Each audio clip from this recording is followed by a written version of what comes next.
Hollywood की एक fiction है जॉन विक। इसकी कहानी ऐसी है कि एक कुत्ते के मर्डर को लेकर एक इंसान पूरी दुनिया से लड़ जाता है।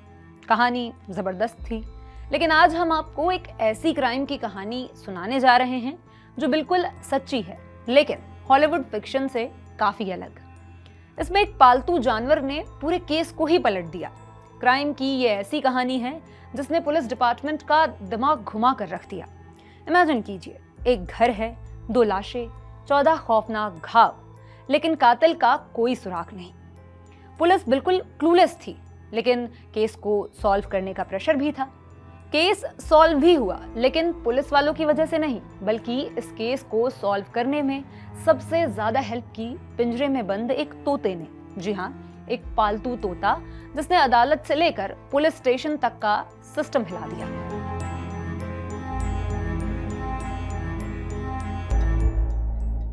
कहानी शुरू होती है 20 फरवरी 2014 को। आगरा में बालकेश्वर इलाका है।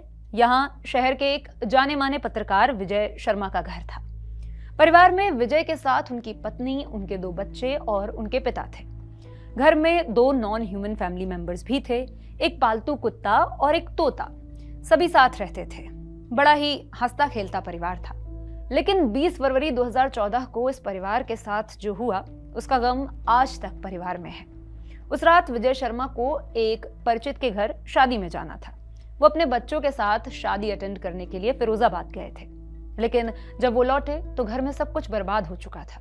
वो शादी से घर लौटे, घर का दरवाजा खोला तो अंदर का नजारा किसी हॉरर मूवी जैसा था। घर की अलमारियां खुली हुई थी, सारा कैश और जेवर गायब था, पूरा फर्श खून से सना हुआ था और जमीन पर उनकी पत्नी नीलम की लाश थी। नीलम के शरीर पर चाकू के 14 गहरे घाव थे। उस घर में एक और लाश थी। वो थी घर के पालतू कुत्ते की, जिसने शायद अपनी मालकिन नीलम को बचाने की कोशिश की थी और उसी चक्कर में हत्यारे ने उसे भी मार डाला। खैर, पुलिस को इत्तला किया गया।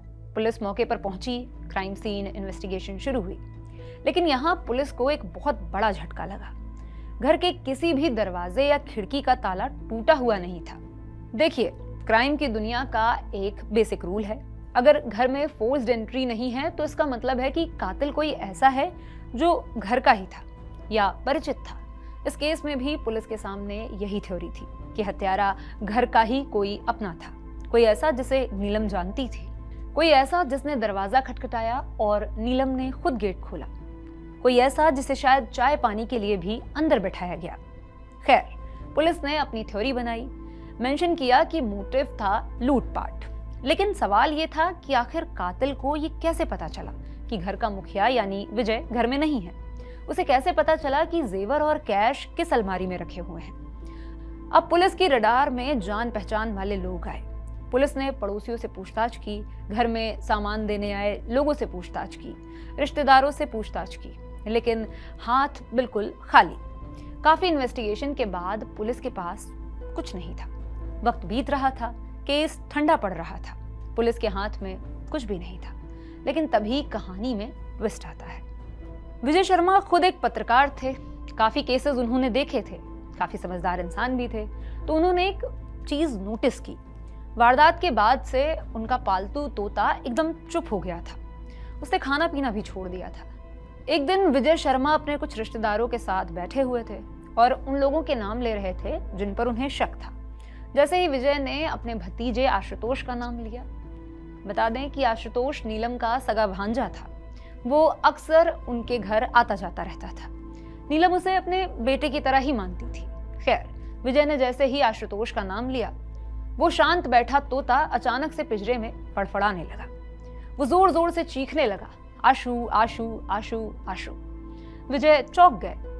अपनी गलतफहमी को दूर करने के लिए उन्होंने फिर से अलग अलग नाम लिए तो तोता शांत रहा। लेकिन फिर से जैसे ही आशुतोष का नाम आता, तोता एग्रेसिव हो जाता और आशु आशु रटने लगता। विजय शर्मा को तुरंत समझ आ गया कि इस तोते ने नीलम का कत्ल होते हुए अपनी आंखों से देखा है।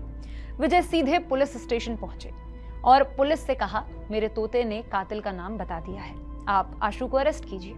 पुलिस के सामने भी कोई ऑप्शन नहीं था, कोई संदिग्ध नहीं था, कोई सुराग नहीं था। लिहाजा पुलिस ने विजय की बात मानी और आशुतोष को उठाया। अब ये बात तो किसी से छिपी नहीं है कि पुलिस थाने में जब पूछताछ करती है, आरोपी की सेवा वो किस तरह करती है।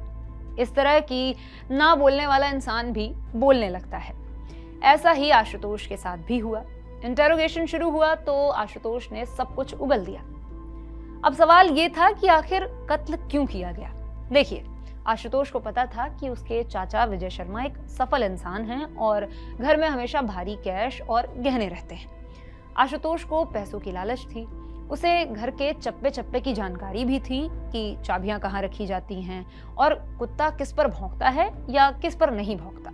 आशुतोष लालच में आकर 20 फरवरी को अपने दोस्त रोनी के साथ नीलम के घर पहुंचा।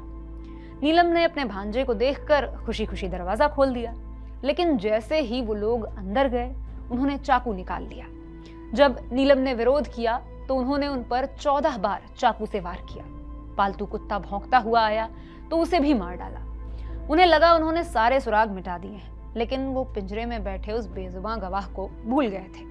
खैर, पुलिस ने केस में आशुतोष के खिलाफ चार्जशीट दाखिल की और फिर शुरू हुआ केस का दौर। इस केस में फैसला आने में 9 साल का वक्त लगा। अब आप सोच रहे होंगे कि जब कातिल मिल गया, उसने गुनाह कबूल कर लिया, तो फैसला आने में 9 साल का वक्त क्यों लग गया। यहीं पर आता है हमारे इंडियन लीगल सिस्टम का सबसे बड़ा पेच।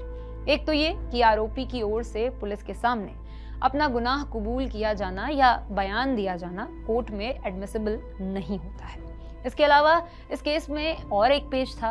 इंडियन एविडेंस एक्ट के सेक्शन 118 के तहत कोई भी जानवर या पक्षी कोर्ट में कॉम्पिटेंट विटनेस नहीं हो सकता। कोर्ट में तोते की गवाही को सबूत नहीं माना जा सकता, इसलिए पुलिस को इसमें बहुत मेहनत करनी पड़ी।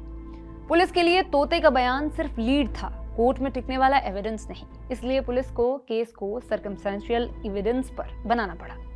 पुलिस ने आशुतोष और रोनी के पास से नीलम के घर से लूटे गए गहने और हथियार बरामद किए।